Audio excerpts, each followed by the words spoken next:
Los Angeles. They want city contractors to disclose whether or not they're helping build the border wall. Come on in, Harmeet Dhillon, former California GOP Vice Chair. Harmeet, welcome to the program. It's great to have you with us.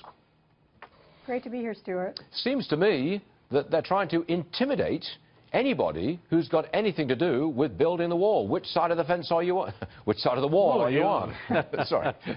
Well, you know, I guess some of these folks don't remember their history, but this is exactly what we had in the McCarthy era, where people were forced to declare their allegiance on certain political issues. But the twist here is that what contractors would be doing if they're bidding on or actually working on the wall is entirely legal and consistent with our national interest, whereas the LA City Council, 13-0, I believe is how they voted, want to impose the opposite view, which is that they want to bar people from working in the city on government contracts if they want to support the national security and our president's plan with building a wall. There was a 13-0 vote in favor of naming and shaming, I think, the contractors on the wall.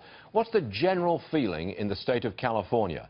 We're used to hearing that it's a very, very liberal state and walks in lockstep with the Democrat Party. What's your input on that? Is that the true sense of feeling in California?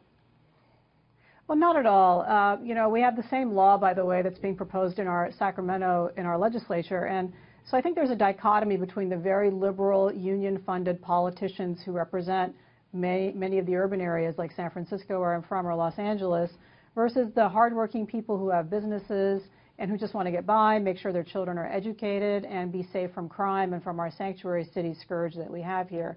So we are a pretty divided state in that regard, and those of us Republicans in California are certainly working very hard to try to get more of our folks elected in Sacramento and Washington to protect our interests. You know, we were casting around trying to find a Republican in California, and you popped right up there. And are there any others?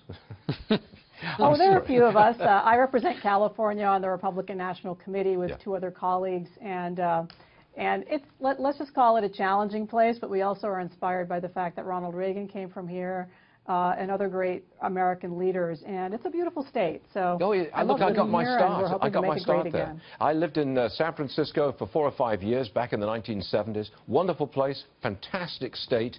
Do you ever think that in the next 20 years California will go Republican in a presidential election?